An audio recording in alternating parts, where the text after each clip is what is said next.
Benjamin Netanyahu भी बार बार ये कह चुके थे कि हमें रिजीम चेंज करना है और जब तक ये सत्ता है हमें सत्ता बदलवानी है और जब तक ये सत्ता है हम चैन की सांस नहीं लेंगे। तो खतरा पहले से था ईरान के सुप्रीम लीडर पर। और आप याद कीजिए वो 12 दिनों का युद्ध जो जून में हुआ था और उस दौरान अली खामनेई सार्वजनिक तौर पर नजर नहीं आए थे। वैसे भी वो कम ही नजर आते थे, अकेले रहना पसंद करते थे। 86 साल उनकी उम्र और उस वक्त में 12 दिनों का वक्त जो था और जब बार बार इसराइल कह रहा था कि हमें उन्हें एसेसिनेट करना है, उनकी हत्या करनी है, तो वो इस तरीके से सुरक्षा के घेरे में थे और उनकी सुरक्षा इतनी तगड़ी थी कि उनसे संपर्क जब हो पाता था तो केवल और केवल एक व्यक्ति होता था जिससे कोई टेलीफोनिक बातचीत नहीं होती थी, ना पेजर इस्तेमाल होता था, ना मोबाइल इस्तेमाल होता था। चिट्ठी दी जाती थी, चिट्ठी पर लिखकर मैसेज पहुंचाया जाता था और चिट्ठी पर लिखकर ही मैसेज आ जाता था। केवल एक शख्स था जो ये जिम्मेदारी निभाता था। लेकिन इस बार ऐसा क्या हो गया? सवाल यही है कि गद्दार कौन है, क्योंकि यह भी कहा जाता है कि जिस बंकर में सबसे सुरक्षित इमाम अली खामनेई हुआ करते थे वहां तक पहुंचने में ही लिफ्ट को 5 मिनट लग जाते थे। मतलब इतना नीचे था। लिफ्ट से तो तेजी से जाया जाता है, लेकिन 5 मिनट लग जाते थे नीचे उतरते उतरते। इतनी गहराई में बंकर बनाया गया था। तो फिर सवाल यह है कि उस इमारत में जहां पर मीटिंग हो रही थी वहां पर हमला हो जाता है, वहां खुलेआम वो मीटिंग कर रहे थे। तो आखिर क्या वजह थी कि खुलेआम मीटिंग चल रही थी? और जाहिर सी बात है कि इतना भी खुला नहीं था, लेकिन जानकारी कुछ लोगों को थी।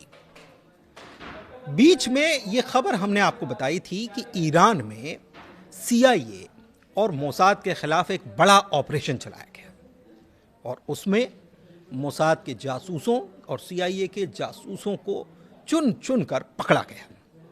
ना इसराइल की तरफ से इस मामले में कुछ कहा गया, ना अमेरिका की तरफ से कुछ कहा गया।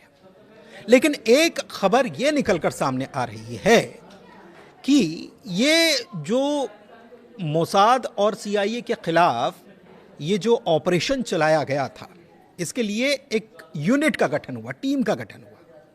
और इस टीम में जिसको हेड बनाया गया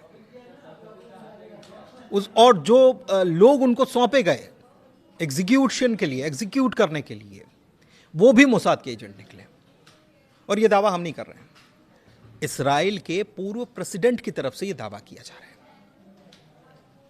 तो क्या बात सही है ये?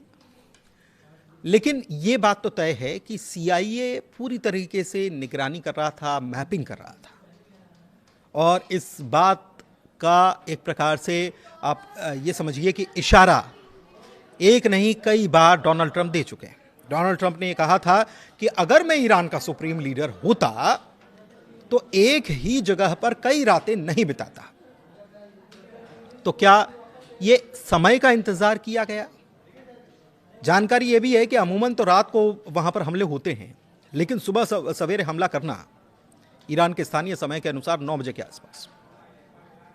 यह क्या बताता है कि मोसाद ने इसराइल को यह खबर भेज दी। और खबर यह भी अंदर के सूत्रों के हवाले से यह खबर है कि CIA के पास जानकारी आई। CIA ने जानकारी मोसाद को दी, मोसाद ने उसे कंफर्म किया और फिर इसराइल को खबर कर दी। इसराइल खबर कर दी गई और उसके बाद वहां पर फाइटर जेट्स आते हैं और 30 बम एक साथ गिराते हैं ताकि कोई बचने की गुंजाइश ही ना रहे। और यह कहा जा रहा है कि पूरी फ्रंट लाइन जो लीडर हैं, सुप्रीम लीडर हैं, उनके नीचे हैं, IRGC के कमांडर्स हैं, हेड हैं, सबको खत्म कर दिया गया। लेकिन इसराइल कह रहा है कि हम रुकने वाले नहीं हैं। एक जानकारी और है और वो जानकारी जो है वो बड़ी चौंकाने वाली है।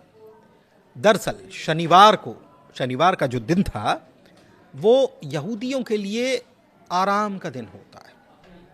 उस दिन वो ज्यादा एक्टिविटीज नहीं करते और ये कहा जा रहा है कि इसी भ्रम में कि इजराइल आज के दिन कुछ नहीं करेगा, इसी भ्रम में ये मीटिंग रख ली गई।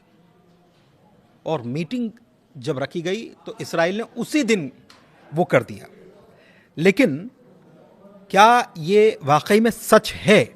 ये बड़ी बात है, ये बड़ा सवाल है।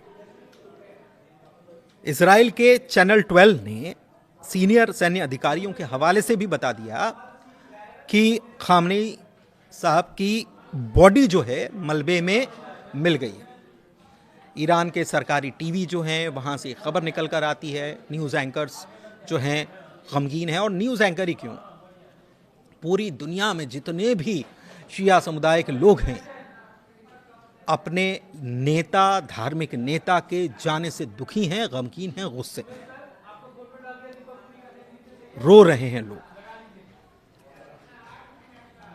बताया यह भी जाता है कि उनके कंपाउंड में बंकर इतनी गहराई में है कि लिफ्ट को वहां तक उतरने में 5 मिनट का से ज़्यादा का वक्त लग जाता है। ये मैंने आपको बता दिया है। और इसराइल को जब खबर मिली कि खामनेई वहां पर मीटिंग करने जा रहे हैं तो बगैर देर किए वहां पर अटैक कर दिया गया। और इसकी उम्मीद किसी को थी नहीं, क्योंकि शबात का दिन था शनिवार को, जो हम आपको बता रहे हैं। शबात उसे कहा जाता है, यहूदियों के लिए आराम का दिन होता है। लेकिन यहूदियों ने हमला कर दिया, इसमें खामनेई साहब की मौत हो गई। अब सवाल ये है कि ये युद्ध क्या धर्म युद्ध के तौर पर लड़ा जाएगा? सवाल इसलिए बड़ा है क्योंकि एक तरफ रमजान का पवित्र महीना तो दूसरी तरफ क्रिश्चियंस भी त्योहार सेलिब्रेट कर रहे हैं इस वक्त, और तीसरी तरफ यहूदियों के लिए भी 3 तारीख का दिन बहुत खास है। और ऐसे में ये हमला अंजाम दिया जाना ये क्या बता रहा है? ये क्या बता रहा है कि क्या, क्योंकि ईरान साफ कह चुका है कि हम बदला लेंगे। और अभी जब हम आप बात कर रहे हैं, मैं आप तक वीडियो बना रहा हूं, जानकारी पहुंचा रहा हूं, तब ये खबर निकलकर सामने आई है कि ईरान ने एक बार फिर से अपनी मिसाइलें छोड़नी शुरू कर दी हैं। अगर ये कहा जाए कि आज की रात क़यामत की रात है तो गलत नहीं होगा। खबर ये भी आ रही, कुछ मिनट पहले की खबर है, इजराइल ने कहा है कि हमें भारी नुकसान हुआ है। ईरान मिसाइल जो है बेत शेमेश जगह है, वहाँ पर ईरानी मिसाइलें आई हैं।